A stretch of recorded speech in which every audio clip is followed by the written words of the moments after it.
O movimento que xera Conxemar quedou patente no tráfico. Nos accesos ao IFEBI houbo dende primeira hora da mañá colas e retencións kilométricas que puxeron a proba, Mónica, a paciencia dos condutores. Si, desde moi cedo os accesos ao recinto feiral de Coto Grande comezaron a colapsarse na saída da autoestrada AP9, rexistráronse retencións de varios kilómetros. O mesmo sucede aquí na avenida do aeroporto, onde as ringleiras de vehículos apenas avanzan cara ao IFEBI. O igual que nas últimas edicións, está activado un plan de tráfico que polo momento non consegue mitigar os atascos nos accesos de entrada e saída á feira.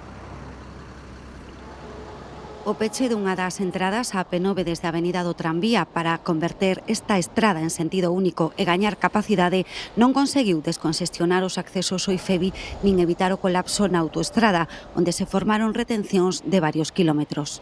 Llevo 15 minutos, pero veo que va para largo. Venimos todos los años y siempre, por desgracia, nos toca vivir esto. Outro dos accesos onde se viviu o caos circulatorio foi na avenida do aeroporto, con ringleiras de vehículos desde primeira hora da mañá. Las infraestructuras para llegar a Conxemar no son suficientes, entonces no se va a aliviar. Es lo de siempre, o sea, lo de año tras año tras año, que entiendo que non habrá solución. O colapso atrapou tamén os condutores que non se dirixían a Conxemar e que se viron afectados polas retencións. Se vou chegar tarde, vamos chegar á redonda e dar volta e meternos por outro lado. Se non perda a cita.